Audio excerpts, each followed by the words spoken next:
ये तुम लोग स्टार्ट करते हैं यहाँ पे ट्रिग्नोमेट्रिकल रेशियोज। ठीक है, तो यहाँ पे सब लोग पहले हेडिंग डालते हैं हमारे साथ, ट्रिग्नो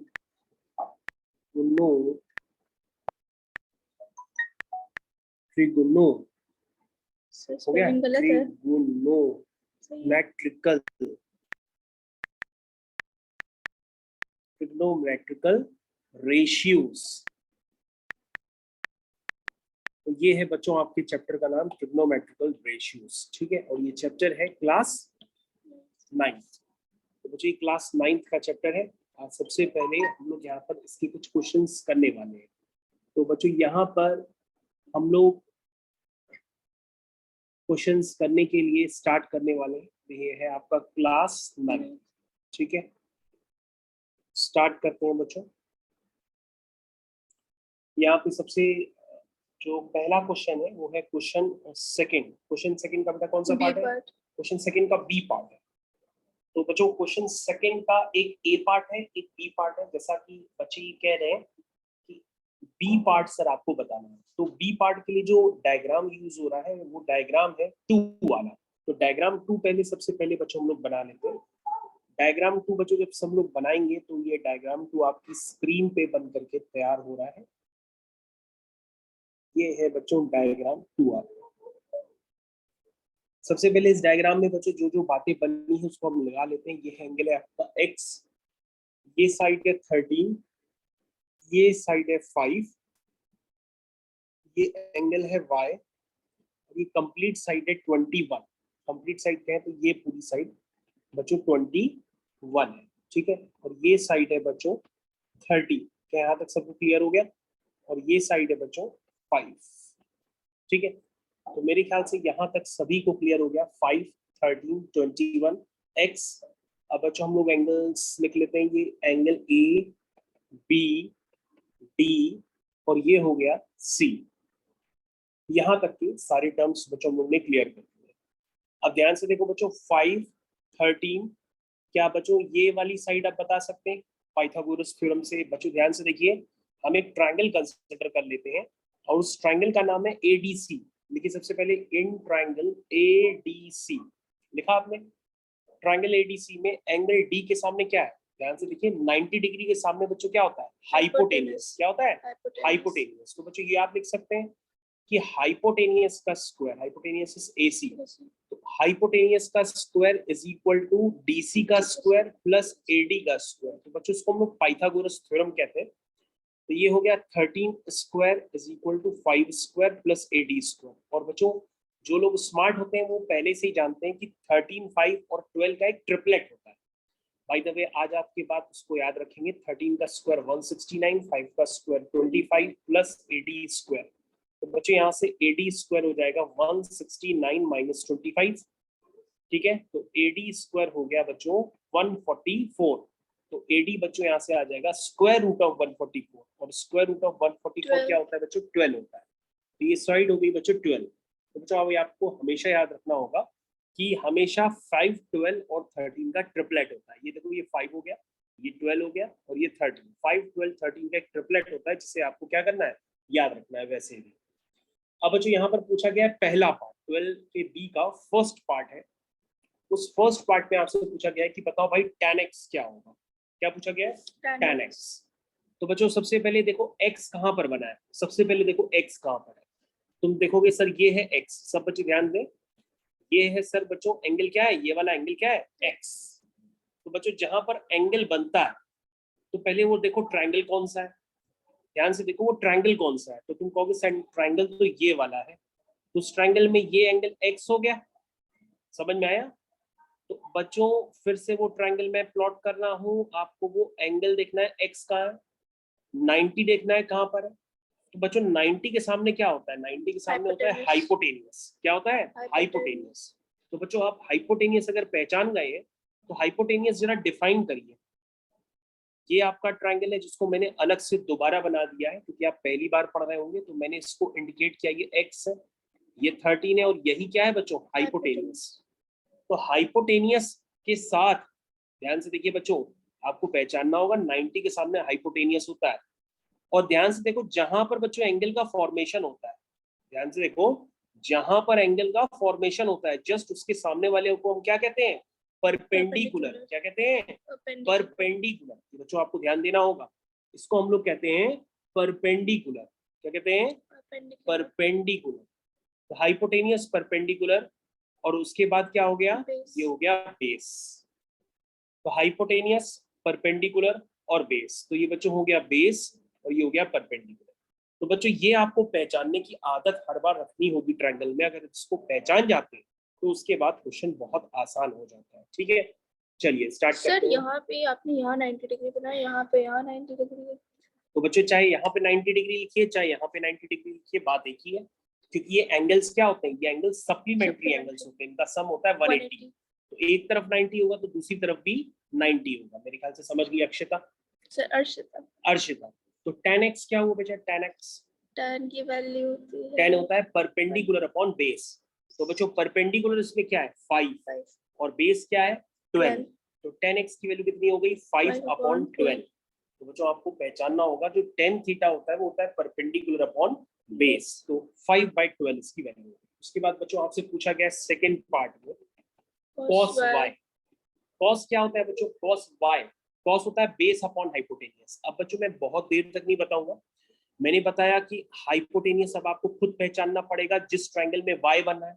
तो बच्चों ये है आपका y, 90 के सामने बच्चों ये आपका हाइपोटेनियस हो गया, और जहां एंगल बनता है बच्चों ठीक उसके सामने वो परपेंडिकुलर बन जाता है और ये बन जाएगा बेस। मेरे ख्याल से सभी बच्चों को समझ में आ गया। cos y हो यानी cos थीटा होता है बेस अपॉन हाइपोटेनियस। तो बच्चों ये बेस आप बता सकते हैं कितना है, तो आप कहेंगे सर पूरी साइड जो है ये 21 है और ये साइड है 5। ध्यान से देखो, ये पूरी साइड 21 है, ये पूरी साइड 21 है और ये वाली साइड कितनी है 5 है। तो 21 - 5 कितना हुआ 16 हुआ। तो बच्चों बेस आपका कितना हो गया, बेस हो गया आपका 16। तो cos क्या होता है, cos थीटा होता है बेस अपॉन हाइपोटेनियस। तो बच्चों अब यहाँ पर आपको ध्यान देना होगा, फिर से हाइपोटेनियस आपको नहीं पता है तो आपके पास जो ट्रायंगल है ABD उसमें आप पाइथागोरस थ्योरम लगाएंगे, तभी आपको पाइथागोरस थ्योरम से हाइपोटेनियस AB पता पड़ पाएगा। तो बच्चों आपको हाइपोटेनियस जब y पता पड़ेगा तभी आप आगे कुछ कर सकते हो। तो बच्चों ध्यान से देखिए, आपके पास फिर से एक राइट एंगल ट्रायंगल है और उसे कैलकुलेट करिए आराम से और मेरे को कंफर्म करिए। जो आपने आई थिंक यहाँ पर हाइपोटेनियस अब तक कैलकुलेट कर लिया होगा, जो हाइपोटेनियस है वो 20 है। बच्चों आप आराम से सेकंड पार्ट कैलकुलेट कर सकते हैं। सेकंड पार्ट में पूछा गया है cos y। तो cos y क्या होगा, वो बच्चों होता है बेस अपॉन हाइपोटेनियस, यानी कि 16/20 इज द राइट आंसर। तो ये हो गया बच्चों 4 4 जा 16, 4 5 जा 20। तो बच्चों cos y मैंने आपको निकाल के दे दिया। उसके बाद बच्चों थर्ड पार्ट में मैं आता हूँ। थर्ड पार्ट में लिखा हुआ है कि आपको इवेल्युएट करना है cosec square y minus cot square y। तो बच्चों मैं आपको एक आइडेंटिटीज भी बता देता हूँ, कुछ आइडेंटिटीज भी आप लर्न कर लीजिए। अगर आप आइडेंटिटीज लर्न कर लेंगे तो और आसान हो जाएगा, लेकिन अगर आप बिना आइडेंटिटी के भी करेंगे तो भी क्वेश्चन हो जाएगा। तो बच्चों cosec क्या होता है, cosec थीटा होता है sin थीटा का रेसिप्रोकल। तो पहले बच्चों आप sin थीटा सोच लो और उसका रेसिप्रोकल कर लो तो cosec थीटा आ जाता है। ये भी एक तरीका होता है। तो बच्चों आपको ये ध्यान देना होगा कि जो sin थीटा होता है और जो cosec थीटा होते हैं वो एक दूसरे के क्या होते हैं, रेसिप्रोकल होते हैं। ठीक है, और जो cos थीटा होते हैं और sec थीटा होते हैं वो भी एक दूसरे के रेसिप्रोकल होते हैं। तो ये बात मेरे को समझ में आनी चाहिए। ठीक है, चलिए cosec और साइन का क्या रिलेशन होता है, चलिए पहले बच्चों साइन सोच लेते हैं। साइन y क्या होगा बताइए, sine y, sine y is perpendicular upon hypotenuse यानी कि 12/20। तो cosec y क्या होगा 20/12, जस्ट आपने उसको उल्टा कर लिया। cot y क्या होगा बच्चों, cot y tan y का रेसिप्रोकल होता है। तो tan क्या है, tan है इस ट्रायंगल में परपेंडिकुलर अपॉन बेस यानी कि 12/16। तो cot y क्या होगा 16/12। देखा बच्चों मैंने किस तरह से किया, इस तरह से आपने इसको इवैल्यूएट कर लिया, क्योंकि आपको पता था कि cot y और tan y भी एक दूसरे के क्या होते हैं, रेसिप्रोकल होते हैं। अगर आपको tan y पता है तो रेसिप्रोकल करके आप cot y निकाल सकते हैं, cot y पता है तो रेसिप्रोकल करके आप tan y निकाल सकते हैं। इसको बच्चों सिंप्लीफाई कर लीजिए। 5 4 जा अब बच्चों सिंप्लीफाई करें या ना करें पहले तो आप सोच लीजिए, हो रहा है 4 5 जा 20, 4 3 जा 12 हो गया। 4 5 जा 20, 4 3 जा 12। और बच्चों 4 4 जा 16, 4 3 जा 12, ये बच्चों सिंप्लीफाई हो रहा था तो मैंने इसको कर दिया। ये हो गया बच्चों 25/9, ये हो गया 16/9, इसको सिंप्लीफाई कर लो 25, 9 तो बच्चों ये 9/9 हो जाएगा, 9/9 है स्क्वायर। ठीक है, तो मेरे ख्याल से ये पार्ट आपको समझ में आया। उसके बाद बच्चों लास्ट पार्ट है, लास्ट पार्ट में आपके पास लिखा है 5/sin x plus 3/sin y minus 3 cot y। तो बच्चों स्टार्ट करते हैं। सबसे पहले बच्चों बताओ sin x क्या होगा, sin x, तो बच्चों दूसरा वाला ट्रायंगल है ADC, उसमें आपको sin x देखना होगा। sin होता है परपेंडिकुलर अपॉन हाइपोटेनियस, तो परपेंडिकुलर है 5 और हाइपोटेनियस है 13, तो 5/13, तो बच्चों ये हो गया 5/13 ऊपर चला जाएगा 3। अब बच्चों sin y आपको देखना है दूसरे वाले ट्रायंगल में ADC में, फिर से वो होता है परपेंडिकुलर अपॉन हाइपोटेनियस, यानी कि 12/20, 12/20, तो बच्चों ये देखो 12/20 ऊपर चला जाएगा माइनस सर आपने 3। दोनों साइड 20 लिखा। ठीक है, क्या आएगा 12 तो sin y बच्चों ट्रायंगल में आप देख लीजिएगा, sin y क्या होगा परपेंडिकुलर अपॉन हाइपोटेनियस 12/20, तो मैंने लिख दिया। cot y कितना होगा 10y का रेसिप्रोकल, तो पहले 10y देख लो, 10 कितना होता है परपेंडिकुलर अपॉन बेस, यानी कि 12/16, 16/12 यानी कि 16/12, ये हो गया बच्चों 16/12। बच्चों फिर से आप ध्यान से देख लीजिए, ट्रायंगल मैंने दोबारा आपको शो कर लिया है। आपको क्या लिखना है cot y, तो cot y 10y का रेसिप्रोकल होता है, पहले आप 10y सोच लीजिए, तो 10 है 12/16, तो cot कितना होगा 16/12। अब बच्चों ये आपका काम है कि आप इसको सिंप्लीफाई कर पाए, जितना जल्दी सिंप्लीफाई कर पाएंगे आपका रिजल्ट निकल आएगा। तो बच्चों सिंप्लीफाई आप ही को करना है। सबसे पहले इस तरह से लिख लीजिए, डिनोमिनेटर सभी के सेम है, तो 13 5 65 हो जाएगा, सर ये सेम 60 हो जाएगा, और ये हो गया 16 3 48, नीचे है बच्चों 12 एलसीएम में। ठीक है, या 5 तो ये तो इस तरह से बच्चों आप कैलकुलेट करिएगा, तो 65 + 60, 65 + 60 माइनस 48, 77/12, तो बच्चों ये इसका राइट आंसर हो गया। इस तरह से बच्चों क्वेश्चन आपको, तो ठीक है बच्चों, इस कैलकुलेशन को आप अपने आप कर लीजिएगा, इस कैलकुलेशन को हम रफ कर देते हैं, इस कैलकुलेशन को आप अपने आप कर लीजिएगा। तो बच्चों आपके सामने ये मैंने दोबारा पूरा सॉल्यूशन इंडिकेट कर दिया है, पूरा सॉल्यूशन आप दोबारा देख लीजिए और इस क्वेश्चन को सक्सेसफुली सॉल्व कर लीजिए। ठीक है बच्चों, चलिए तो अब हम लोग बच्चों नेक्स्ट क्वेश्चन पे चलते हैं और थोड़े से अच्छे क्वेश्चंस भी करके आपको बताते हैं। चलिए बच्चों, तो सबसे पहले हम लोग यहाँ पर क्वेश्चन नंबर जंप करते हैं सीधा 31, उसपे फर्स्ट पार्ट सबसे पहले करते हैं। उसमें लिखा है sin a plus cos a का whole square plus sin a minus cos a का whole square is equal to 2। तो ये क्वेश्चन बच्चों प्रूव दैट वाले हैं, ये आपको प्रूफ करना है। किस तरह से प्रूफ करेंगे चलिए समझते हैं। सबसे पहले बच्चों इसको ओपन कर लेते हैं। कैसे ओपन करेंगे, इसको a + b के होल स्क्वायर के सम से ओपन करेंगे। तो बच्चों a + b का होल स्क्वायर क्या होता है पता है सबको, ये होता है a² + b² + 2ab, यानी कि 2 sin a cos a। यहाँ तक समझ में आ गया। प्लस ये हो गया बच्चों a - b का whole square, a² + b² - 2ab। समझ में आया? यस। तो बच्चों आपको ये होल स्क्वायर खोलने आना चाहिए। पहले मैंने a + b का होल स्क्वायर लगाया, फिर मैंने a - b का होल स्क्वायर लगाया। अब बच्चों ध्यान से देखो, ये प्लस का 2 sin a cos a और ये माइनस का 2 sin a cos a है, तो ये कैंसिल हो जाते हैं बच्चों। क्या हो जाते हैं? कैंसिल। अब बच्चों यहाँ पर ध्यान से देखो, sin² a दो बार है, ठीक है, एक बार ये एक बार ये, तो 2 sin² a हो जाएगा। वैसे ही बच्चों cos² a दो बार है, तो ये 2 cos² a हो जाएगा। 2 उसमें कॉमन ले लेंगे बच्चों, तो अंदर आएगा sin² a + cos² a। तो बच्चों ये आइडेंटिटी होती है। अब आपको याद रखनी होगी कि sin² a + cos² a क्या होता है? 1 होता है। तो ये बच्चों मैंने इसको यूज कर लिया और आपका रिजल्ट निकल के आ गया। लेकिन बच्चों अगर आपको स्कूल में आइडेंटिटीज नहीं बताई गई है तो आपको 3 आइडेंटिटीज तो पहले लर्न कर लेनी चाहिए। मैं आपको एक बार लिख देता हूँ, उनको हम कहते हैं आइडेंटिटीज। क्या कहते हैं? आइडेंटिटीज। तो आइडेंटिटीज का मतलब क्या होता है? पहली आइडेंटिटी होती है sine square A plus cos square A is equal to 1। दूसरी होती है sec square A is equal to 1 plus tan square A. तीसरी होती है cosec square A is equal to 1 plus cot square A. तो बच्चों ये 3 आइडेंटिटीज होती हैं जिन्हें आपको लर्न भी करना होगा। ठीक है बच्चों, चलिए नेक्स्ट क्वेश्चन पे चलते हैं। बच्चों एक बार फिर से पूरा सॉल्यूशन आप देख लीजिए। ये 31 का फर्स्ट पार्ट है।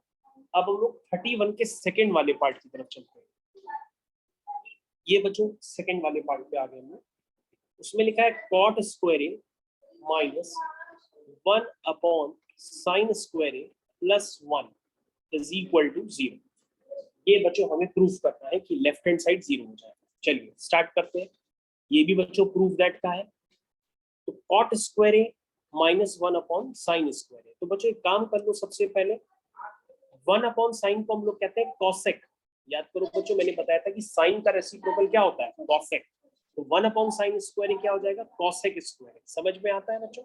ये लेफ्ट हैंड साइड को मैंने 1 अपॉन साइन स्क्वायर को कॉसेक स्क्वायर लिख दिया।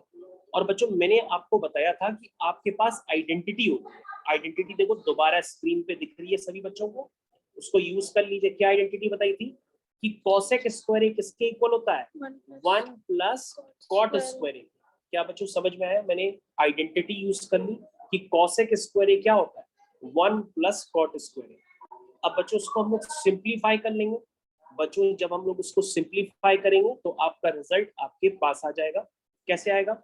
ये वाला टर्म इस टर्म से कैंसिल हो जाएगा, ये वाला टर्म इस टर्म से कैंसिल हो जाएगा और रिजल्ट में क्या आएगा? 0। सारे टर्म्स कैंसिल हो जाएगा। और बच्चों आपको ये प्रूफ 0 के ही इक्वल करना है। समझ में आ गया? आ गया समझ में? Third part. थर्ड पार्ट में क्या है? 1 plus tan square A plus 1 upon 1 plus cot square A. ठीक है, इक्वल टू 1। ध्यान से देखिए बच्चों किस तरह से करेंगे हम लोग। स्टार्ट करते हैं। सबसे पहले हमारे पास लेफ्ट हैंड साइड है, लेफ्ट हैंड साइड को सिंप्लीफाई करेंगे, राइट हैंड साइड ऑटोमेटिक आ जाएगा। चलिए tan स्क्वायर ए। बच्चों ध्यान से देखिए, मैंने आपको अभी आइडेंटिटी बताई है कि 1 प्लस tan स्क्वायर ए क्या होता है? सबसे टॉप पे जाइए, आपको दिखाई देगा 1 प्लस tan स्क्वायर ए होता है सेक स्क्वायर ए। तो बच्चों ये हो गया सेक स्क्वायर ए। क्या सबको समझ में आ गया? और बच्चों अभी मैंने आपको टॉप पे बताया कि 1 प्लस कॉट स्क्वायर ए क्या होता है? Cosec square. तो ये बच्चों कॉसेक स्क्वायर ए हो जाएगा। और बच्चों 1 अपॉन सेक स्क्वायर ए होता है कॉस स्क्वायर ए, और 1 अपॉन कॉसेक स्क्वायर ए होता है साइन स्क्वायर ए। वंस अगेन बच्चों फिर से एक आइडेंटिटी बन गई, sign square A plus cos square ए क्या होता है? 1 होता है। तो बच्चों ये भी थर्ड पार्ट भी आपको क्या हो गया? प्रूफ हो गया। थर्ड पार्ट भी क्या हो गया? प्रूफ हो गया। तो बच्चों आपके सर ने 31 क्वेश्चन पे टिक लगाया था, जिसको मैंने क्या कर दिया? कंप्लीट कर दिया। समझ में आ गया? चलिए बच्चों आगे कंटिन्यू करते हैं दूसरे क्वेश्चन की तरफ। दूसरा क्वेश्चन है क्वेश्चन नंबर 32। क्वेश्चन नंबर 32 में क्या लिखा है बच्चों? जरा हम लोग एक बार ध्यान पूर्वक इसको देख लेते हैं। ये है आपका क्वेश्चन नंबर 32। उसमें लिखा है 1 minus sine square theta whole divided by 1 minus cos square theta. तो इसे बच्चों आपको सिंप्लीफाई करने के लिए कहा गया है। या आपको सिंप्लीफाई करना बहुत आसान है बच्चों। फिर से देखो, मैंने आपको आइडेंटिटी बताई थी कि sign square theta plus cos square theta क्या होता है? 1 होता है। तो बच्चों यहाँ पर आप कॉस स्क्वायर थीटा को क्या लिख सकते हो? 1 माइनस साइन स्क्वायर थीटा। या बच्चों इसी आइडेंटिटी से अगर मैं आपसे पूछूं साइन स्क्वायर थीटा को क्या लिख सकते हो? 1 माइनस कॉस स्क्वायर थीटा। तो बच्चों अब आपको ये पार्ट समझ में आना चाहिए कि 1 माइनस साइन स्क्वायर थीटा क्या है? Cos square theta. और 1 माइनस कॉस स्क्वायर थीटा क्या है? Sine square theta. क्या सबको समझ में आया? अब बच्चों ध्यान से देखो, आपको पता होना चाहिए कि जो tan थीटा होता है वो sine theta upon cos theta होता है। ये सभी बच्चों को पता होना चाहिए ये भी।